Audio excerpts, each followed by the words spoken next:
तो अजीजों, आज हम मुकद्दस मूसा के बारे में जो सीखने को है, कलाम खुदा। आप सब लोग तैयार हैं आज के कलाम हक के लिए? हालेलुया। तो आज का कलाम खुदा जो हम सीखने को है, सीखने से पहले हम आसमानी नारे से शुरू करेंगे ताकि जिंदा खुदा हमें और ज्यादा अपनी बरकत से माला माल करे। Hallelujah, hallelujah, hallelujah. खुदावंद आपको बड़ी बरकत दे, खुदावंद हमेशा आपके साथ हो। Hallelujah, hallelujah. मैं जिंदा खुदा का शुक्र अदा करता हूं कि एक बार फिर से उसने मुझे आपके सामने खड़ा किया ताकि खुदा का पाक सुखन, खुदा का वो कलाम जो बंद बंद गूदे गूदे में से होकर गुजर जाता है, खुदा का वो कलाम जो दो धारी तलवार है, खुदा का वो कलाम जो दूध की मानिद है, खुदा का वो कलाम जो हथौड़े की मानिद है, खुदा का वो कलाम जो हमारे लिए चिराग की मानिद है, हमेशा की रोशनी है, हमेशा की रोटी है, जिंदगी का पानी है।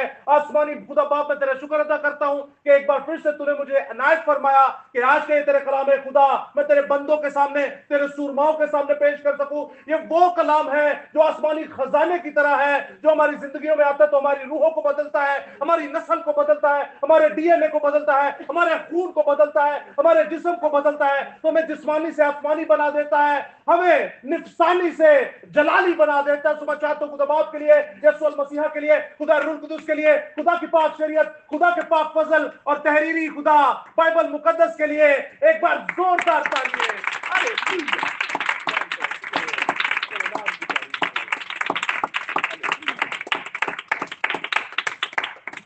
अजीजों, आज का कलाम है खुदा जो हम मुकद्दस मूसा की मार्फत सीखने को है, मेरे साथ निकालिए खरूज की किताब और उसका 13वां बाब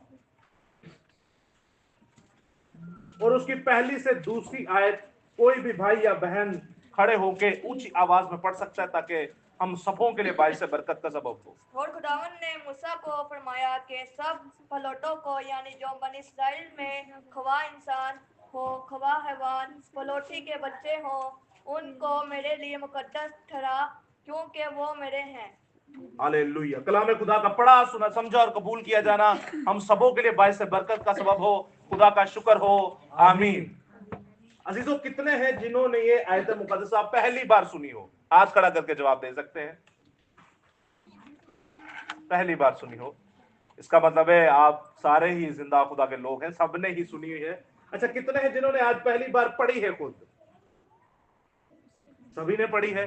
खुदावंद आपको बड़ी बरकत दे एक बार फिर से। तो अजीजों, आज जो हम कलाम खुदा सीखने को है, मैं आपसे सीखूंगा, आप मुझसे सीखेंगे, और अगर हमें कुछ समझ ना आए तो खुदा का रूह है जो हमें सिखाने की और समझाने की कुदरत रखता है। Hallelujah, hallelujah. तो कलाम खुदा में हमने बाखूबी सीखा कि सब पेलोठों को, यानी जो बनी इसराइल के ख्वा इंसान, ख्वा हैवान, पेलोठी के बच्चे हों, मेरे लिए उन्हें मुकद्दस ठहराओ। खुदावंद यहां बात कर रहा है पेलोठों की। अच्छा, आपने फिलहाल पेन पेंसिल छोड़ देंगे, सिर्फ बाइबल खोल के रखें, बंद कर दें। ये आप लोगों का मैं होमवर्क आपको दूंगा, ठीक है? हम इस पर्सनालिटी के बारे में सीख रहे हैं और इसके बारे में हम बचपन से जानते हैं, मुकद्दस मूसा के बारे में। खुदा यहां पे हमें यह फरमा रहा है कि पेलोठे मेरे हैं, ख्वा हैवान के हों या इंसान के। सवाल एक पैदा होता है, खुदा ने पेलोठियां दा की करना है? पेलोठे क्यों मांग रहा है? चले, हैवान के क्यों मांग रहा है? जानवरों के मतलब क्यों मांग रहा है? भेड़ बकरी के? वाह, जबरदस्त, अमेजिंग, बहुत बाबरकत। कुर्बानी के लिए मांगता था। अब इंसान के भी पेलोठे मांग रहा है, तो इंसान के पेलोठे क्यों मांग रहा है? ताकि वो खिदमत करे। अब तीसरी बात, एक मिसाल देता हूं आपको। आप लोगों के बच्चे हैं, किसी के 2 बच्चे हैं, किसी के 3 बच्चे हैं, किसी का 1 बच्चा है, या आप लोग जवान जो हैं, आप आपस में भी बहन भाई होंगे जिनकी शादी नहीं हुई। तो खुदा चाह रहा है कि पिलोठे मेरे हैं। क्या ही खूबसूरत जवाब दिया कि खिदमत के लिए हैं। कितनी देर, मतलब कैसी खिदमत खुदा चाहता है आपसे? खुदा आपसे, मैं टाइम लिमिट की चले बात करता हूं। जैसे आप रोज इकट्ठे होते हैं, नौकरी जाते हैं, पैसे कमाते हैं और घर के काम करते हैं, जो कि करने चाहिए, बड़ी अच्छी बात है। फिर आप शाम में खिदमत भी करते हैं। खुदा क्या चाह रहा है? पिलौठे मेरे हैं, इंसान के बच्चों की बात कर रहा हूं कि आज जो इंसान के बच्चे हैं वो मेरे हैं। कितने टाइम की खिदमत चाह रहा है वो बच्चों से?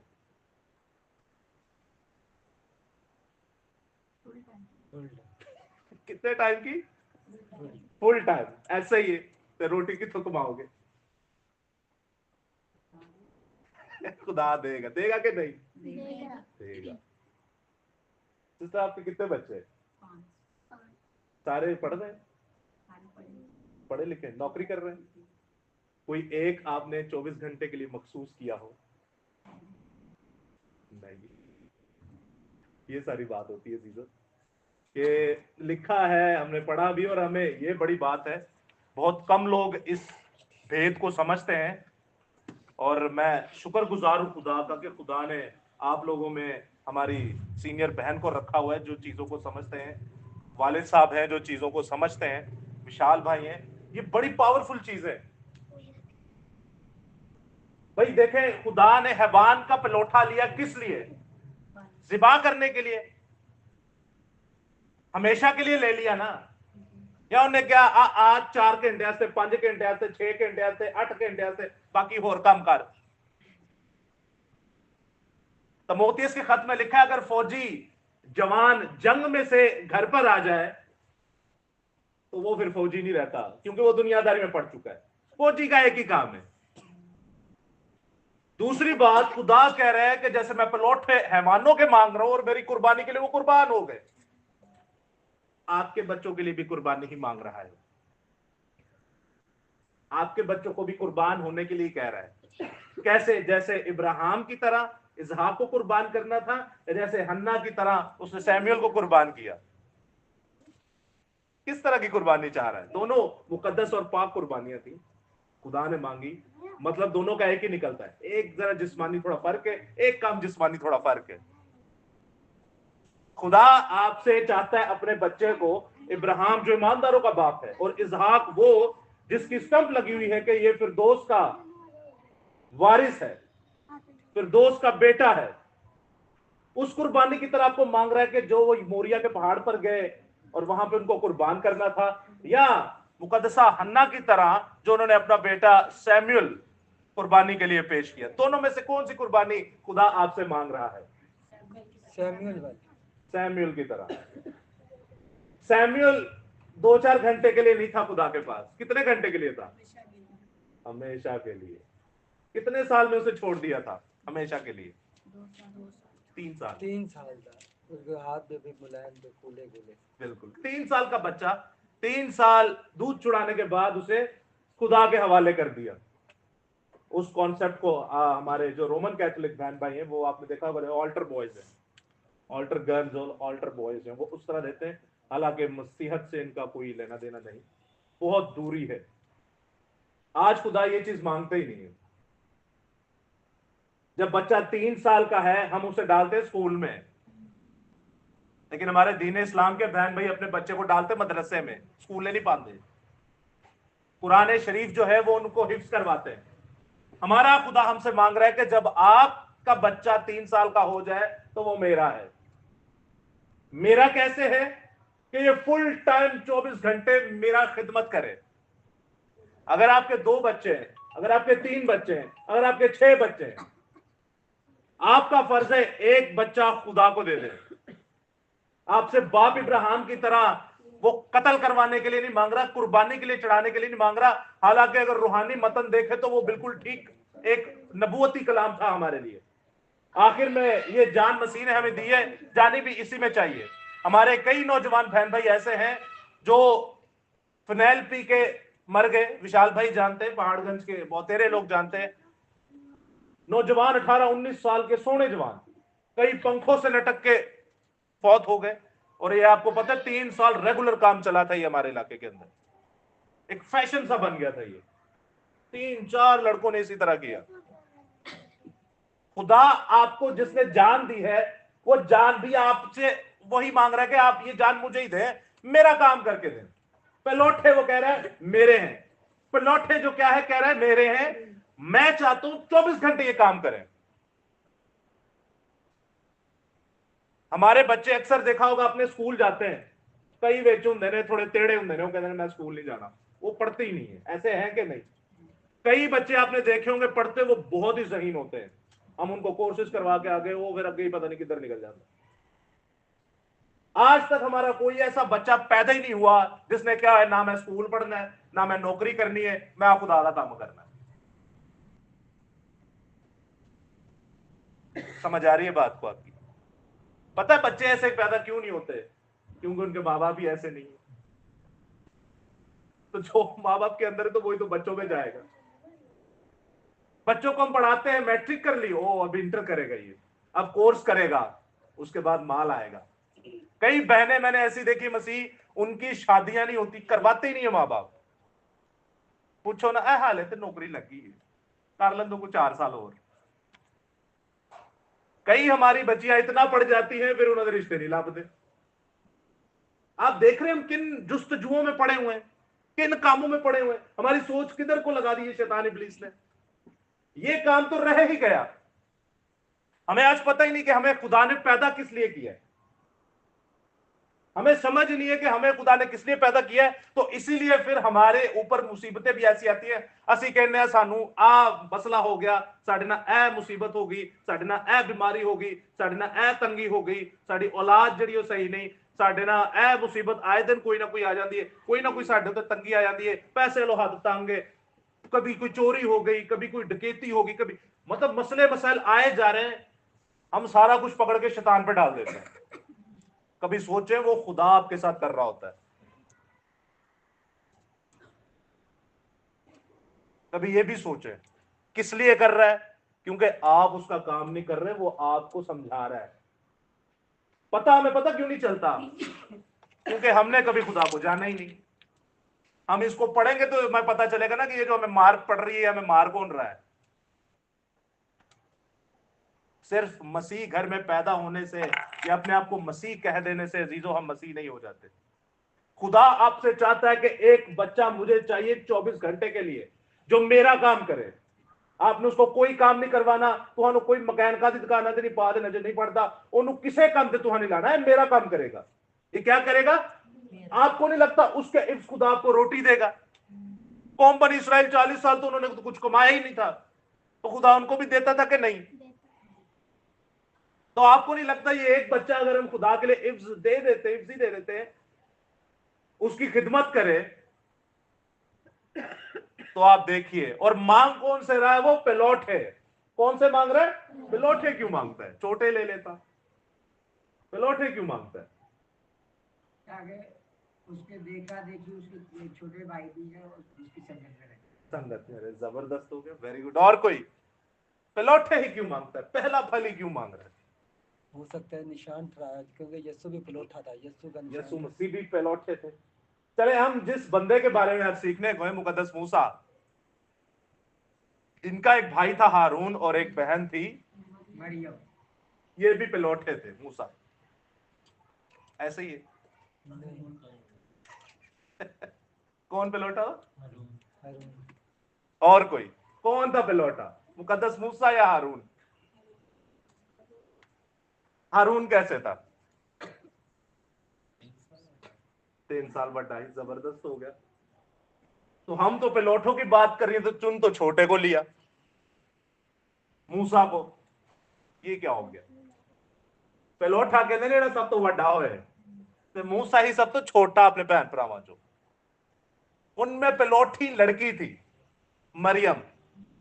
आप जरा सोचे, जब मुकद्दस मूसा 3 महीने के थे, उन्हें बहा दिया गया नदी के अंदर, तो एक उसकी बहन थी जो उसका पीछा कर रही थी। इसका मतलब है वो 3 महीने की नहीं थी, या 3 साल की भी नहीं थी, या 6 साल की भी नहीं थी। वो बड़ी लड़की थी ਜਿਹੜੀ ਉਸ ਆਰਕ ਨੂੰ, ਉਸ ਆਰਕੀਟੈਕਚਰ ਨੂੰ, ਉਸ टोकरे ਨੂੰ, ਜਿਹਨੂੰ ਅਸੀਂ ਲਫ਼ਜ਼ ਟੋਕਰਾ इस्तेमाल करना है, वो टोकरा लफ्ज नहीं है, चले समझने के लिए, टोकरा जड़ा गया है ਉਹਨੂੰ ਵੇਖ ਰਹੀ, वो जवान लड़की थी। और जब आप पढ़ते हैं खरूज की किताब उसका 7वां बाब उसकी 7वीं आयत में लिखा है मूसा 80 बरस का था और हारून जो है वो 83 बरस का था जब वो फराउन के पास गए। मूसा जो है, सुनिए गए, मूसा जो है वो 80 बरस का था और फराउन 83, सॉरी हारून 83 बरस का, यानी मूसा से 3 साल बड़ा था ये। और मुकद्दसा मां मरियम जो है, जो मुकद्दस मूसा की बहना थी, ये इन दोनों से बड़ी थी। अब खुदा ने चुन लिया छोटे को। अब पेलोठे वाला रूल कहां गया? चले दाऊद नबी को जानते हैं आप, कितना बड़ा सूरमा था। उनके भाइयों में से ऐसा कोई सूरमा पैदा ही नहीं हुआ, हालांकि 7 भाई उनके थे और 3 तो ऐसे थे जो सोल्जर थे। लेकिन आप देखें फिर किसको चुन लिया? छोटे को। कैसी बात है? तो पेलोठे वाला फिर जुमला कहां गया? अच्छा, ये आयत फिर गालिबन कोई एक नहीं है। जब आप इसी किताब के अंदर 34वां बाब पढ़ते हैं, खरूज का 29वीं आयत पढ़ते हैं, वहां पे भी लिखा है सब पेलोठे मेरे हैं। फिर इसी बाब के अंदर 13वें बाब के आगे भी लिखा हुआ है, जब आप 12वीं आयत में पढ़ता है तो लिखा है 12वीं आयत में सब नर बच्चे खुदावन के लिए फिदिया के लिए हूं। तो बार बार आपको मिलेगा, नए हैता में भी मिलेगा कि पेलोठे मेरे हैं। लेकिन हम जिन 2 पर्सनैलिटीज की बात की, मूसा और दाऊद, ये तो दोनों सबसे छोटे थे। खुदा की नजर में पेलोठा वो होता है जो जिंदा खुदा के साथ चलता है। हालेलुया। आपकी और मेरी नजर में पेलोठा वो है जो सब तो पहला पैदा हुआ है। खुदा की नजर में वो है पेलोठा जो सबसे छोटा होकर भी खुदा के साथ चलता है। अपना दिल, जान, ईमान, हर कुछ खुदा को दिया होता है उसने। खुदा वो, उसकी नजर में, खुदा की नजर में वो पेलोठा होता है। मिसाल के तौर पे अब्बा याकूब जो थे, इसराइल, उसके कितने बेटे थे? टोटल कितने थे बेटे? 12 बेटे। और खानदान में बेटे बेटियां कितने थे? टोटल 13। एक उनकी बेटी थी। ठीक हो गया, जबरदस्त हो गया। अब आप उनमें देखते हैं इन 12 विचों, मुंडिया विचों पेलोठा कौन सी? नहीं, यूसुफ छोटा था। रोबेन ऐसे ही है, करेक्ट है। खुदा की नजर में पेलोठा कौन था? यहूदा थे। मेरे साथ देखिए, अब निकालिए बाइबल मुकद्दस, पैदाइश का किताब, उसका 49वां बाब, जहां पे बाप याकूब मरने से पहले क्या दे रहे हैं? बरकतें दे रहे हैं। और आपको और मुझे यही सिखाया गया है कि वो बरकतें ही देता प्यासी, लेकिन सुनिया जे देंदा की प्यासी। अब आपको ये भी पता चलेगा कि चौथे नंबर का जो बच्चा है उसको खुदा ने क्या कहा। निकाल लिया सबने? निकाल लिया? अच्छा, मैं पढ़ूंगा, आपने कोड अनकोड देखते जाना है, आपने सुनते जाना है। 49वां बाब और उसकी पहली आयत में लिखा है, और याकूब ने अपने बेटों को यह कहकर बुलाया कि तुम सब जमा हो जाओ ताकि मैं तुमको बताऊं कि आखिरी दिनों में तुम पर क्या गुजरेगा। ऐ याकूब के बेटो, जमा होकर सुनो और अपने बाप इसराइल की तरफ कान लगाओ। अब आ जाता है सबसे बड़ा जो पेलोठा था, रूबन की बात आती है। रोबन नहीं है, रूबन है। क्या है? ऐ रूबन, तू मेरा पेलोठा, मेरी कुवत और मेरी शाहजोरी का फल है। सबसे पहला बच्चा जो होता है वो शाहजोरी का फल होता है, वो कुवत और ताकत होती है। आगे सुनिएगा क्या लिखा है, तू मेरे रोब की और मेरी ताकत की शान है।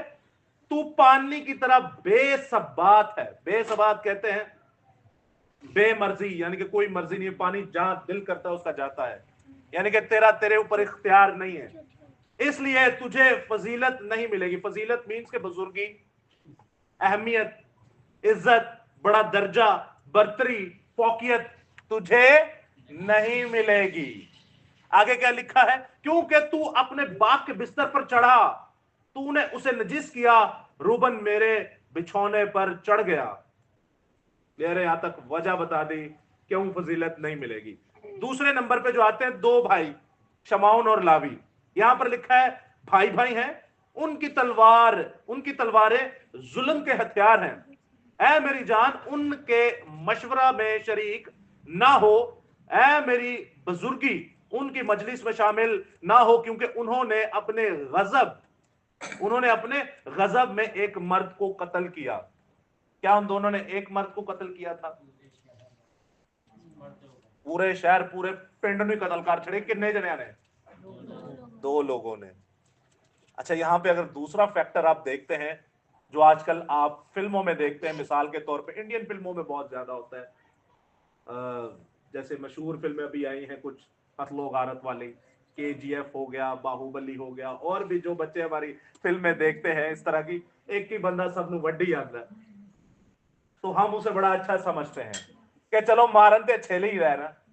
लेकिन याद रखिएगा बाइबल का असूल, अक्सर हमारे मुसलमान भाई ये जुमला इस्तेमाल करते हैं कि जिन्हें एक इंसान को कत्ल किया उन्हें पूरी इंसानियत को कत्ल किया।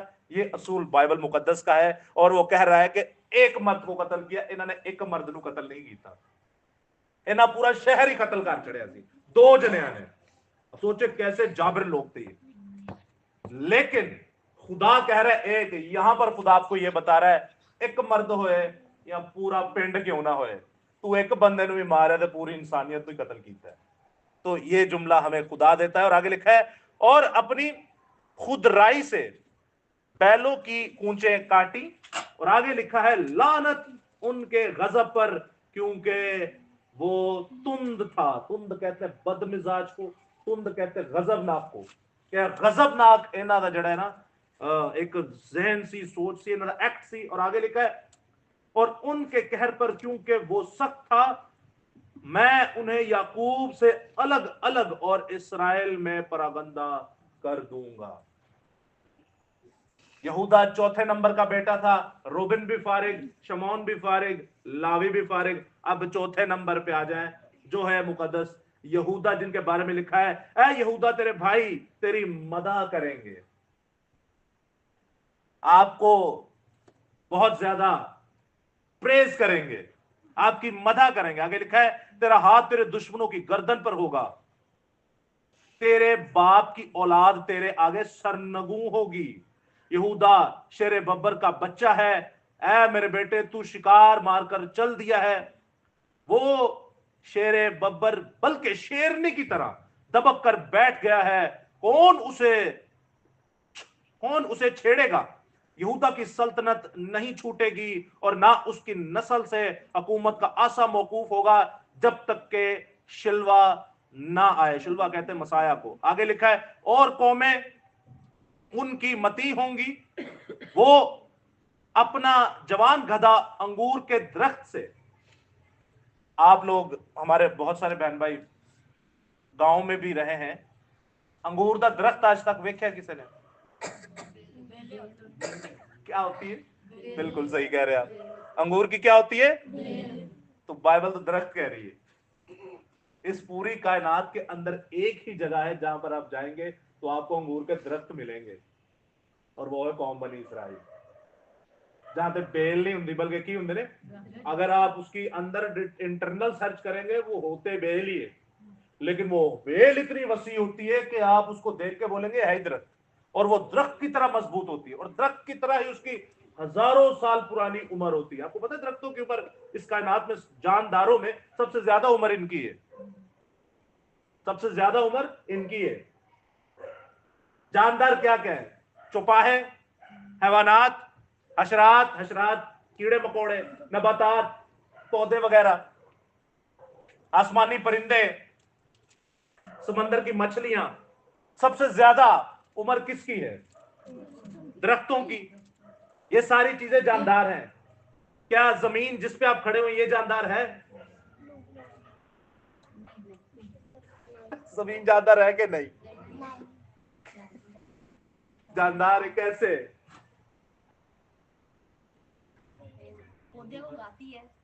पौधे उगाती है। बाइबल में पहली पैदाइश में पहले बाब में लिखा है समंदर से कहा तू जानदारों को पैदा कर, और जमीन से कहा तू भी जानदारों को पैदा कर। लेकिन और कोई, जब तक आप कोशिश नहीं करेंगे पौधे नहीं उगेंगे।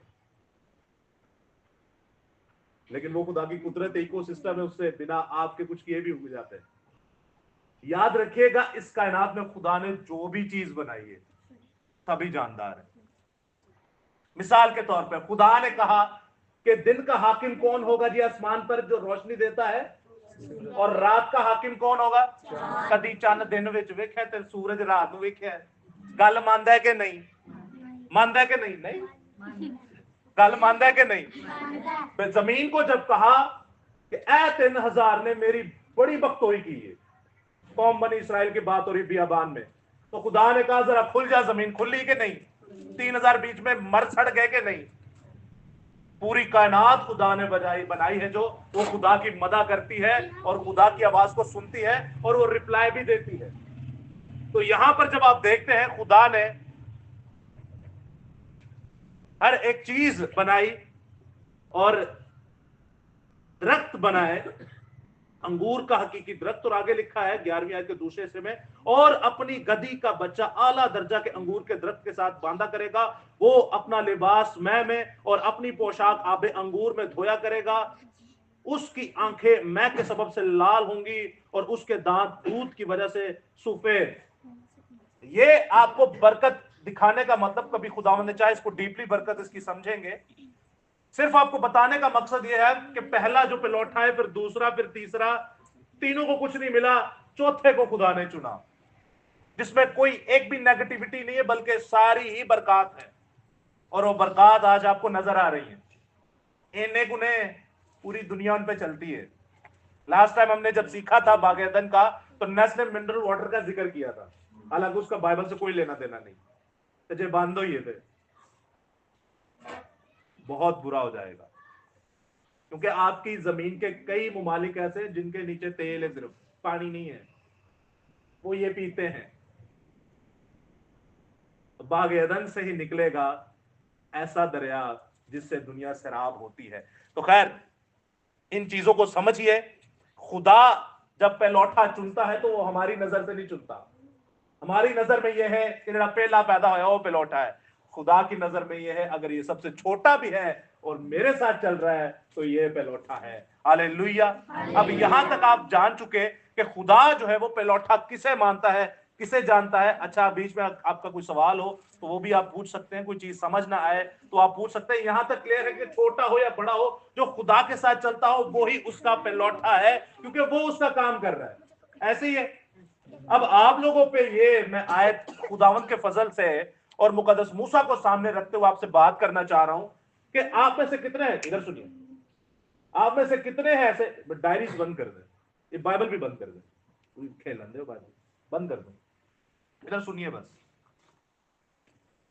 कितने बहन भाई हैं जो 24 घंटे खुदा को दिए हुए हैं?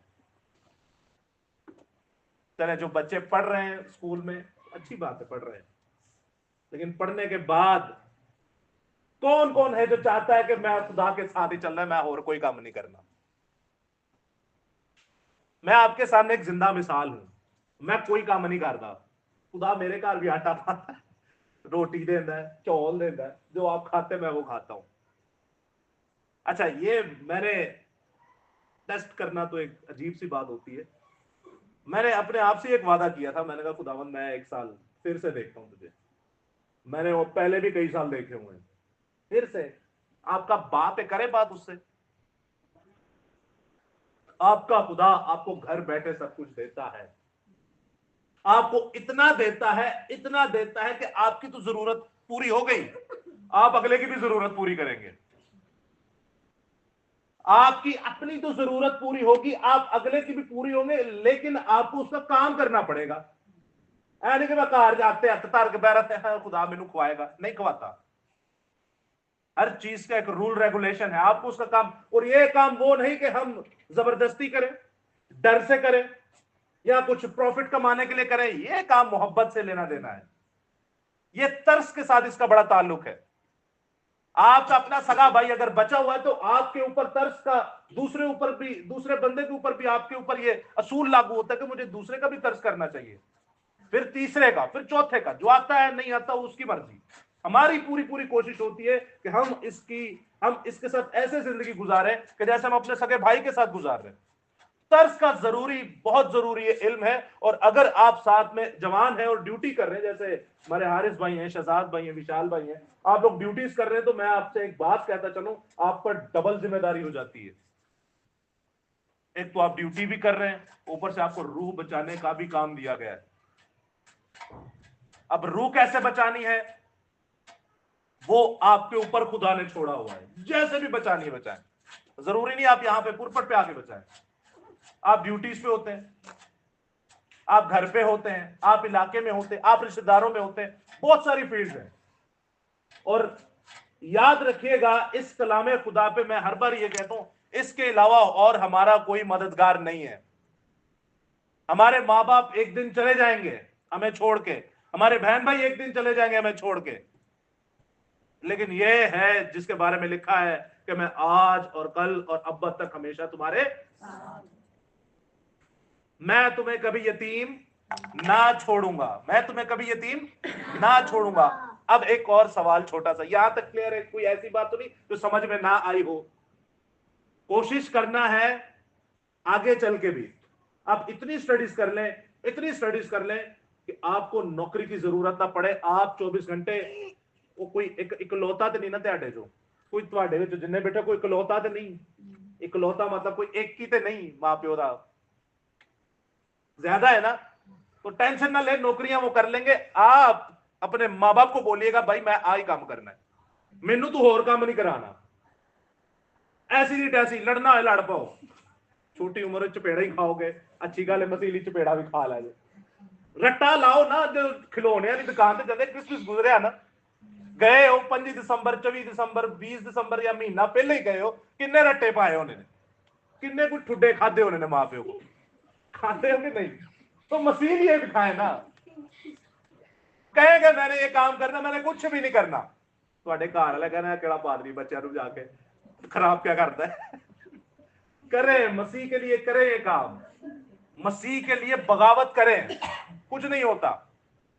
बोले मैंने ये काम करना है तो करना है, मुझे 3 साल से ये कर लेना चाहिए था, मुकद्दस सैमुएल 3 साल से छोड़ दिया गया। यीशु मसीह को देखे 12 साल की उम्र में ऐसा मुनाजरा कर रहे हैं, ऐसे डिबेट कर रहे हैं, वो बड़े बड़े सरदार कायम परेशान है, ये क्या चीज है भाई?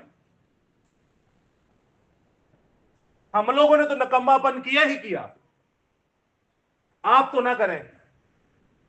24 घंटे चाहिए, 1 घंटा भी इधर उधर नहीं चाहिए। 1 घंटा कर लो, 2 घंटा कर लो, 10 घंटे कर लो, पूरे 24 घंटे चाहिए। आप लोगों से इसलिए कह रहा हूं अभी आपकी उम्र है, आप लोग ये डिमांड रखें कि भाई मेरे और भी भैन भरा ने कर लेंगे नौकरी, टेंशन ना लो, बल्कि मैं जो काम करांगा ना मेरी वसीले दे नाल जाओ पूरा मल्ला खाएगा। हमने इस साल मैंने एक प्लान बनाया था खुदावन, मैं 3-5 फैमिलीज की हेल्प करना चाहता हूं। मेरे खुदा ने मेरे वसीला से 4 फैमिलीज की हेल्प कराई, उनमें और भी बहुत बहन भाइयों का भी बीच में काम था, लेकिन वसीला तो एक ही बनता है ना। तो आप सोचें, समझिए इन चीजों को, आपके वसीला से लोग खाएंगे। बरकत का मतलब कभी समझे आपने? इब्राहिम को की दी बरकत कि ए बरकत किदे लिए होएगी, सब कौम वास्ते। इब्राहिम की वजह तो पूरी दुनिया भी खांदी है, कि वह तो अकेले बंदे की वजह तो पूरी दुनिया भी खांदी है। तो सोचे आप तो उसी की नस्ल है, आपके वसीला से कौन कौन ना खाएगा? समझ रहे हैं इन चीजों को?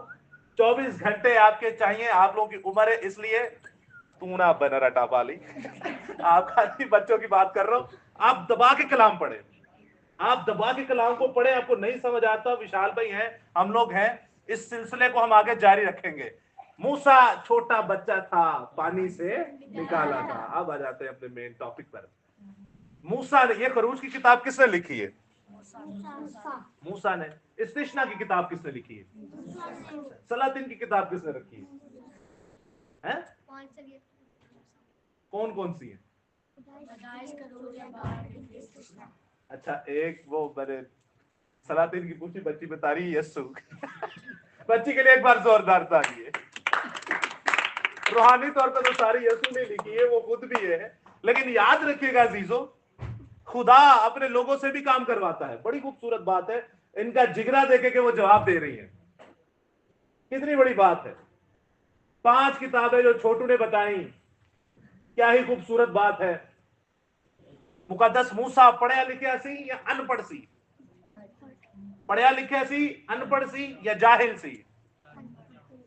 पढ़ा लिखा कितना होगा? पढ़ा लिखा MA BA मैट्रिक इतना पढ़ा था कि उन्होंने यानी कि मिस्र की भी तालीम हासिल की हुई थी और अपनी माँ से यानी कि अपनी तालीम भी हासिल की। आप ये कह सकते हैं बस कायनात का सबसे पढ़ा लिखा इंसान था, उस दुनिया का सबसे पढ़ा लिखा इंसान था। फिलोसफी उस पे, जब इंसाइक्लोपीडिया में पढ़ते हैं, फिलोसफी उस पे खत्म थी, नजूमी उस पे खत्म थे, जमीनी तालीमात उस पे खत्म थी, रूहानी तालीमात उस पे खत्म थी, क्योंकि उसकी माँ उसको दूध पिलाती थी। सब कुछ खुदा ने उसको दे दिया, निहायत पढ़ा लिखा। मैंने 3 लफ्ज बोले, पढ़ा लिखा, अनपढ़ या जाहिल। जाहिल किसे कहते हैं? हमारे कई लोग अनपढ़ को जाहिल कह देते हैं, ऐसे ही अनपढ़ जाहिल गवार ऐसे कह देते हैं ना। तो ये याद रखिए, जाहिल और गवार जो है ये एक ही चीज है। अनपढ़ और पढ़े लिखे में जमीन आसमान का फर्क है, तीनों अलग अलग कैटेगरी से। पढ़ा लिखा वो जो पढ़ लिख सकता है, अनपढ़ वो जो पढ़ लिख नहीं सकता, जाहिल वो है जो पढ़ा लिखा अनपढ़ वाली हरकत करे।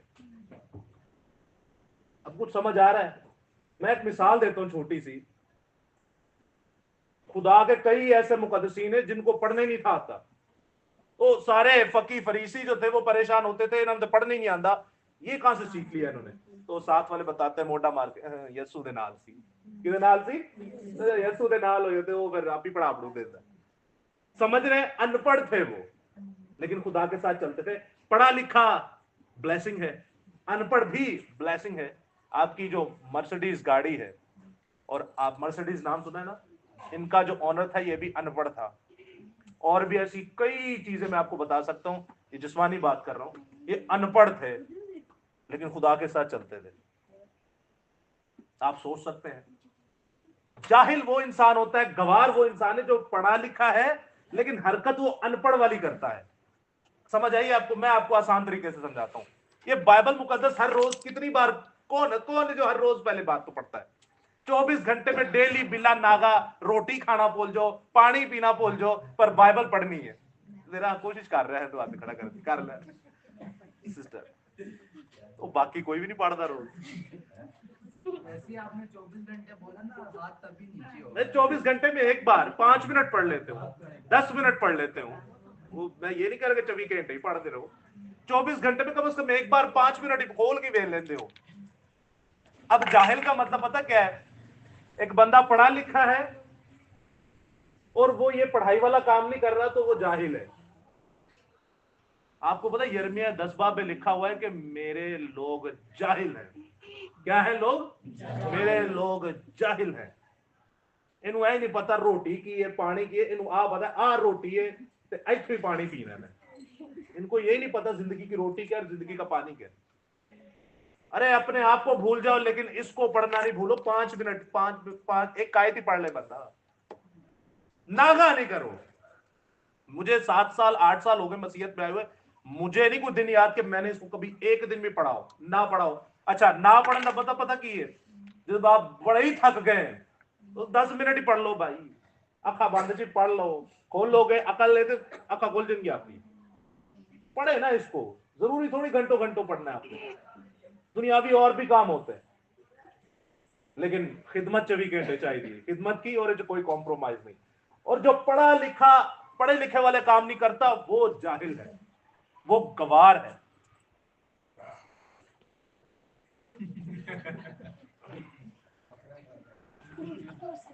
अच्छा, दूसरी बात आप जब देखते हैं कि मुकद्दस मूसा निहायत पढ़ा लिखा इंसान, पढ़िया लिखिया सी, 5 किताबां लिखिया, खुदा के कलाम ਨੂੰ ਅੱਗੇ ਲੈ ਕੇ ਜਾਂਦਾ ही, खुदा ਦੀ कौम ਦਾ लीडर सी।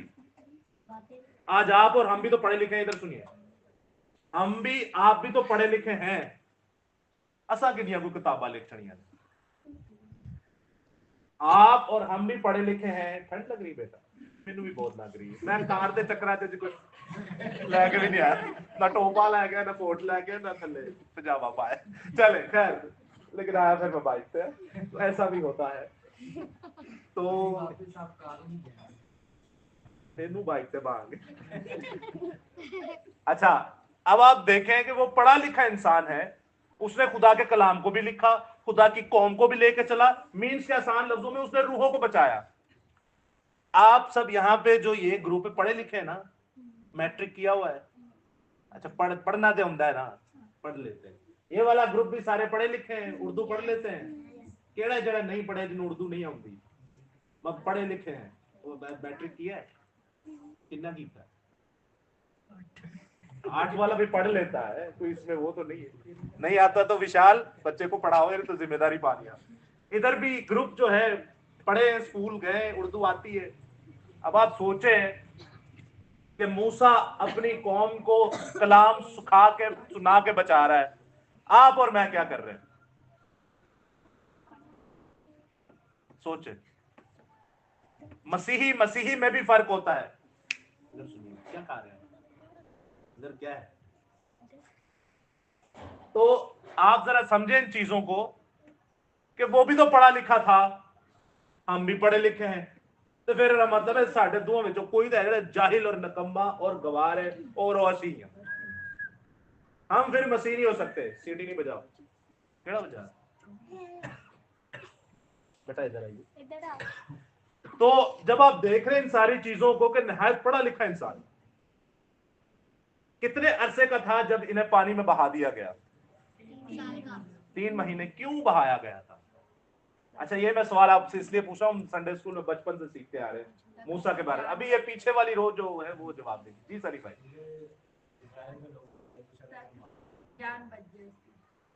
जान बच जाए, मार रहे थे, कैसे मार रहे थे? नहीं, एक बड़ा स्पेसिफिक जुमला लिखा हुआ है, कैसे कत्ल कर रहे? छुरे के साथ, तलवार के साथ, और कोई नहीं, दरिया में बहा रहे थे उन्हें। कहते थे जब लड़का हो तो इसे कहां फेंक दो? दरिया में फेंक। और लड़की हो तो इसको क्या करो? मेडिसिन कंपनी से जाओ तो कहते सही है मुंडा पार करो, कुड़ी ये आन दो। फर्क है? कोई फर्क नहीं है। आज भी वही है। वाइस की किताब में लिखा है कुछ भी नया नहीं है, सब पुराना है। इंज है कि नहीं? आप, मैं ज्यादा स्पेसिफिक बात करूं, मिसाल देता हूं, एक मेडिसिन कंपनी में चले जाए, फार्मास्यूटिकल जितनी भी कंपनी है वहां चले जाए, हमारे पढ़े लिखे लड़कों को नहीं देते सिवाय सफाई। तो क्योंकि सफाई होना नहीं करनी होती, सफाई है ना वो कराए, पैकिंग तक नहीं रखते, पैकिंग तक में नहीं रखते, लड़की को रख लेंगे। सोच समझ रहे हैं? मिस्र की बात कर रहे हैं। आज भी अगर आप मिस्र में जाते हैं तो मिस्री देवी देवताओं के बारे में आपको कुछ पता है? एक हॉलीवुड की मूवी आई थी बड़ी फेमस, गॉड्स ऑफ इजिप्ट, देखी होगी आपने। वैसे भी आपने बाइबल में भी पढ़ा ही होगा। उस वक्त के जो इसराइल, उस वक्त जो मिस्र था, इस तरह देवी हो गई, उनके अलग अलग देवी देवता थे। वो देवी देवता हमें चले बाद में आते हैं, लेकिन पहले इसी पे रहते हैं। ये जो पानी में बहा दिया गया 3 महीने का था, किसने इनको पकड़ लिया? पीछा कौन कर रही थी? नाम क्या रखा इनका? किसने रखा नाम? गैर कौम की बंदी ने नाम रखा, और उसका अपना नाम पता क्या है? रवायात की जब आप पढ़ते हैं किताबें तो उनका नाम बैथिया हमें नजर आता है, फजल की बेटी। क्या नजर आता है नाम? बैथिया। और जब आप लफ्ज एक लौंडी देखते हैं, जो किन की लौंडी थी? अम्मा हाजरा, सारा की लौंडी थी, इब्राहिम की लौंडी थी। लफ्ज लौंडी से क्या मुराद लेते हैं आप? लेकिन जब आप किंग जेम्स वर्जन में पढ़ते हैं तो वहां पे सर्वेंट लिखा हुआ है, खादमा थी वो। क्या थी? जैसे ये बिल्कुल इब्रानी यूनानी मतन में जब आप इसके मीनिंग देखते हैं, जैसे आप और हम खुदा के खादिम है ना, वो भी उनकी खादिम थी, क्योंकि वो इब्राहिम को जानती थी और सारा को भी जानती थी। फराउन ने ऐसी अपनी बेटी नहीं थी देती वो। तो खैर इस पे कभी फिर बात करेंगे। तो लफ्ज जो है वो बड़े जबरदस्त होते हैं। उर्दू में आके वो थोड़े, हमें हमारी जुबान ऐसी है कि थोड़े इधर उधर हो जाते हैं। अब जैसे मिसाल के तौर पे टोकरे के अंदर डाला गया, टोकरे के अंदर डाला गया, और टोकरे के अंदर जब डाला गया, टोकरा डूबता भला क्यों नहीं था? टोकरे पे क्या लगाई थी? राल। राल एक और जगह पे भी लगी थी, कश्ती थी, नूह की कश्ती पे। आप इस मां को देखिए कितनी इंटेलिजेंट है। उसने कहा, और जब आप कभी भी नेट पे भी सर्च कर ले, मूसा की बास्केट लिखेगा, बास्केट नहीं आएगा, द मोसेस आर्क आएगा, ARC, आर्क। आर्क यानी कि वो ऐसा एक मॉडल था जैसे कश्ती का मॉडल होता है, उसको कश्ती की तरह बनाया। क्यों? क्योंकि उसे पता था कि मेरे अबाव अजदाद जो है, इस तरह का जब सिलसिला होगा पानी का तो इसी सिलसिले से बचत हुई थी। और लगाए भी क्या? राल लगाई। क्या लगाई? राल। राल किनू कहते हैं? वाह, जबरदस्त। और कोई?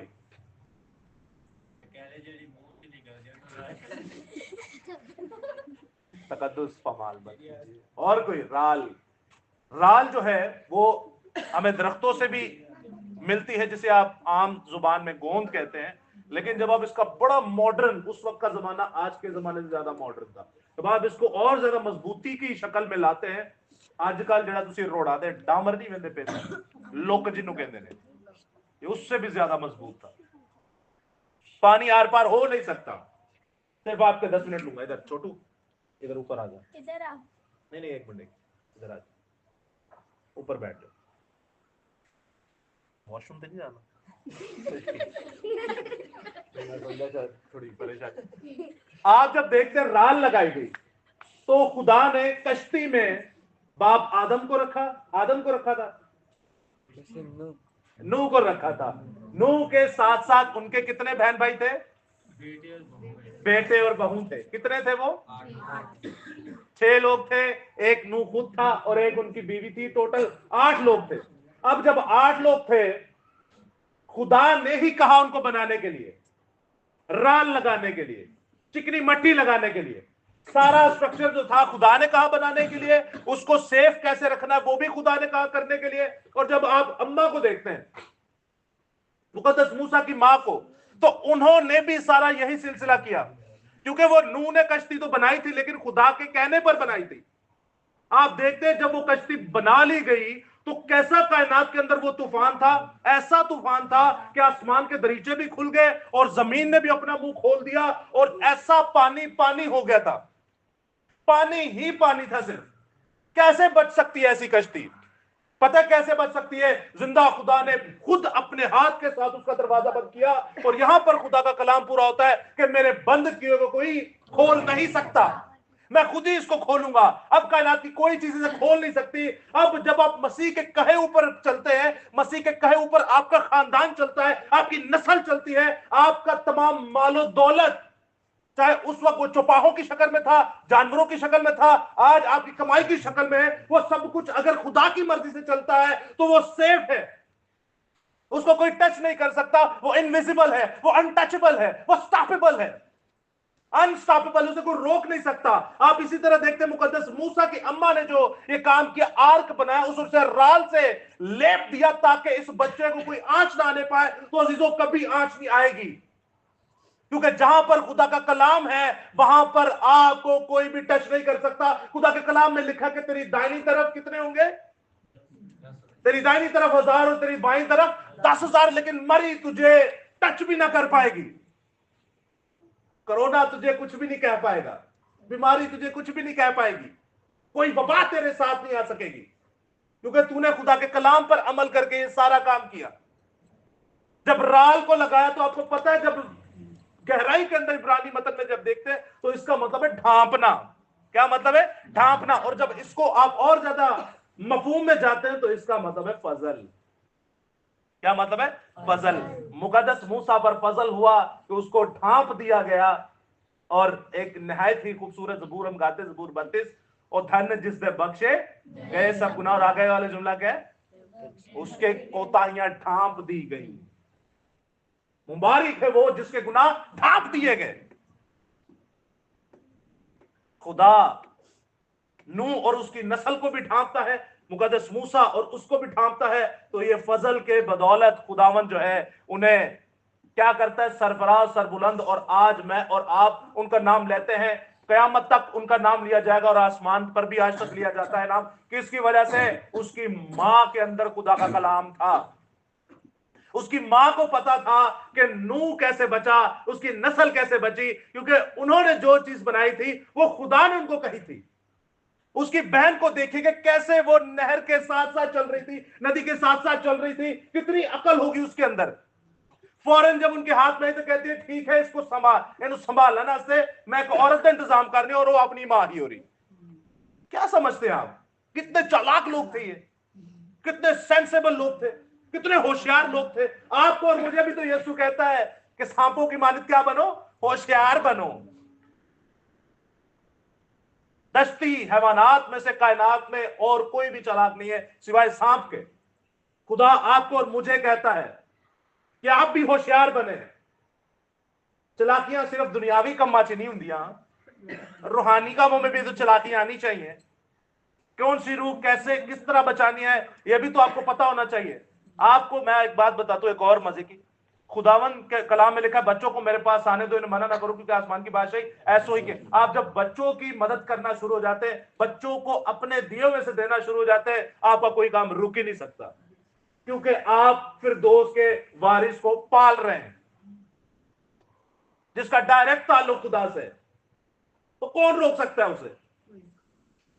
तो आप इन चीजों को समझिए कि खुदावंद आपसे क्या कहना चाह रहा है। मां को देखिए, इतनी अकल रखती थी कि खुदा का कलाम है, इसको पढ़ूंगी, समझूंगी, आगे डिलीवर करूंगी तो नस्ल बचेगी। और मूसा वो है जिसने अपने साथ साथ पूरी कौम बनी इसराइल की नस्ल को भी बचा लिया।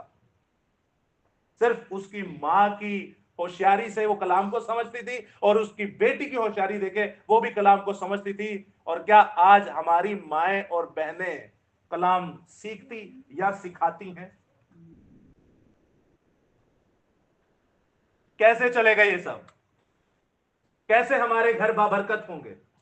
कैसे हमारा घराना खुशहाल होगा जब हमारी मां मूसा जैसी है ही नहीं, या हमारी बहनें मुकद्दसा मरियम जैसी हैं ही नहीं?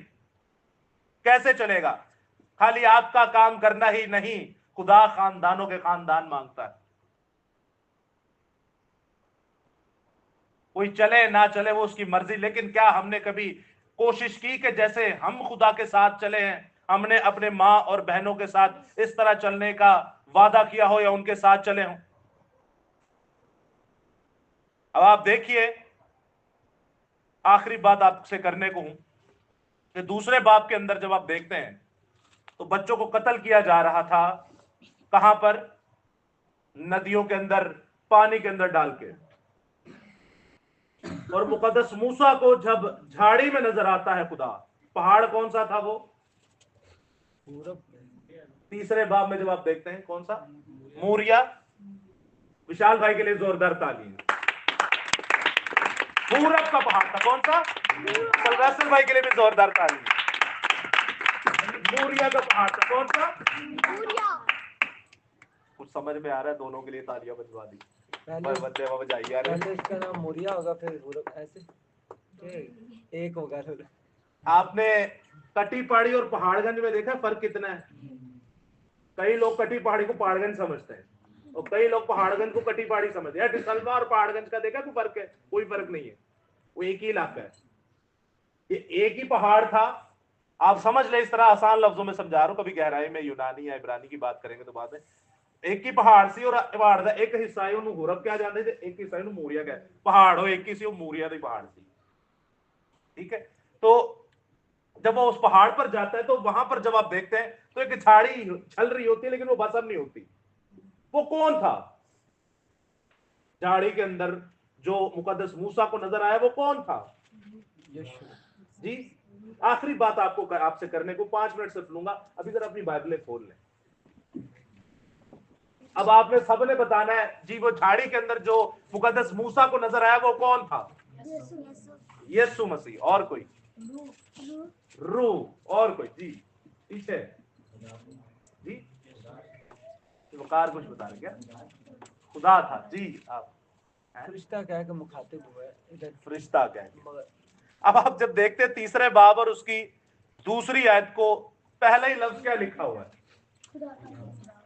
खुदावन का फरिश्ता। क्या था? खुदावन का फरिश्ता। उसके बाद जब आप देखते चौथे बाब की पहली आयत, तो यहां क्या लिखा हुआ है? पहले अल्फाज दो, नहीं सॉरी, चौथी आयत, तीसरे बाब की चौथी आयत, पहले दो अल्फाज क्या लिखे हुए हैं? जब खुदावंद ने देखा, पहले आपने देखा खुदा का फरिश्ता, दूसरा क्या आ गया? खुदावंद आ गया। अब जब तीसरा देखते हैं आप, तो तीसरा एक लफ्ज आपको और नजर आता है, वो है 13वें आयत, इसी बात की 13वीं आयत। 13वीं आयत में जब आखिरी हिस्सा पढ़ते हैं तो आखिरी हिस्से में क्या लिखे? किसकी इबादत करोगे? खुदा की इबादत करोगे। अच्छा, इसी बात की 6ठी आयत में जब आप आते हैं तो 6ठी आयत में नीचे सबसे आखिरी जुमला क्या लिखा है? मूसा ने अपना मुंह छुपाया क्योंकि खुदा पर नजर करना है।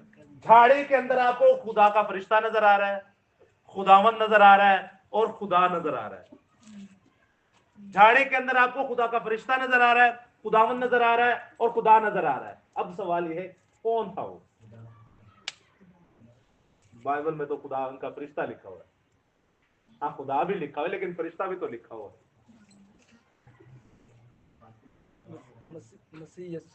मसीह यीशु भी लिखा हुआ है, खुदावंद लफ्ज आया है। चले, खुदावंद और खुदा तो हमें यहां तक तो समझ में आ गया। ये खुदावंद का फरिश्ता कौन है? अच्छी कोशिश है। और कोई?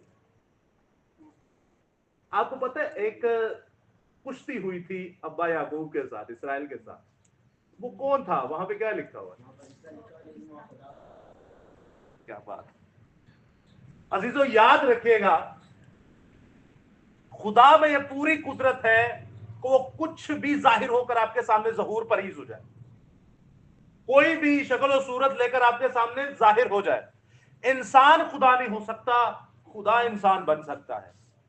आपका और मेरा ईमान एक है, तो इसका मतलब है हमारा जो दुनिया पूरी के साथ अदावत है वो इसी बात पे है।